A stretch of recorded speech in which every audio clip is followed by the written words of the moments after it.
Hey, look, you made it. Thanks, and make sure you give yourself a like on this video and leave a comment underneath whenever I say something that you might agree or disagree with. Now let's go to the video. When you mentioned shadow work, what is actually involved? Is it that you're recalling your past actions? What are you doing exactly? So you have your conscious mind and you have your subconscious mind, right? Your subconscious mind is things that you naturally do or say without even realizing. So your subconscious mind has bits of yourself that you don't realize are there. You're not fully conscious of it. It could be good things or it could be bad things. There's parts of yourself that you've suppressed.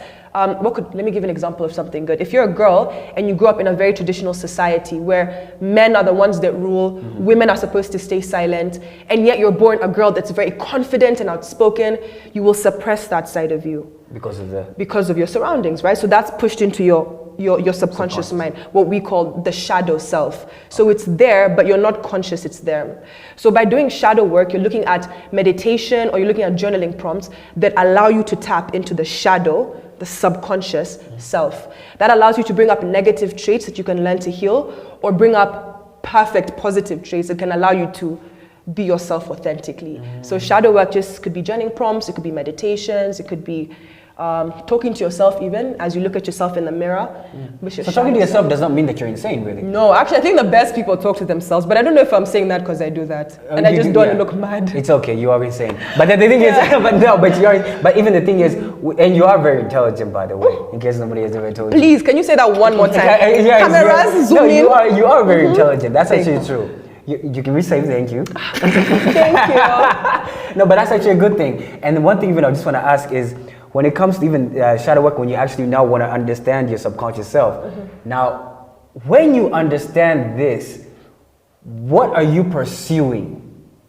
Yourself. Like even because in all of this, mental health, you're pursuing, what are you pursuing? An understanding of yourself. And that is something that every single person on this earth needs to have their focus on, understanding yourself. You can't understand anything else unless you know yourself. Which will give you what?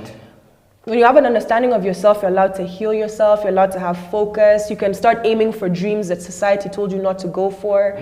You just live a more happy, more loving, more confident life, which I feel like should be what we're all striving towards, just peace and happiness and balance. What would you say to this? You see how right now, we in our generation, we have different problems that we deal with because of the different society that we are in, right?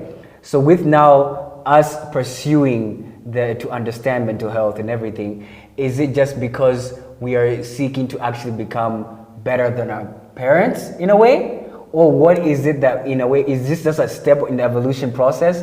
What do you say to that? I think you've just said it. I think it's just about a step in the evolution process. For our parents, it was very much about survival, you know? You can't be talking about mental health when you're trying to figure out if there's going to be food on the table tonight. For those that have been blessed enough, you know, to have a roof over your head and whatnot, then essentially the next step should be, you know, working on the mind. Now, it's tricks because there's a lot of people out there that don't have roof over their head and don't have food on the table. And those are people where, when it comes to mental health, it can be hard to communicate and to get them to find it important. Because there's more important things like food, you know? Of course. Basic economy. Literally, yeah. Why are you going to be talking about the mind, the emotions, you know? But pushback is, even if you don't have the resources, having mental clarity can give you now the vision and actually now steps that you can actually even take towards you even achieving that level of financial stability, even whatever it is that you're pursuing. Would you say that? I would, and I agree with you, but try convincing someone that's been sleeping on the road for the past 10 years. What's the biggest pushback you give when you talk about mental health? I think people refuse to listen to me because I've struggled with mine. Which is messed up, because how can you have someone lead you or inspire you if they have not been through what you have? But like the last attack I got was, you know, she's just crazy. She doesn't know what she's talking about. And I'm like, okay, be dismissive. But again, that has nothing to do with me. That's just you projecting.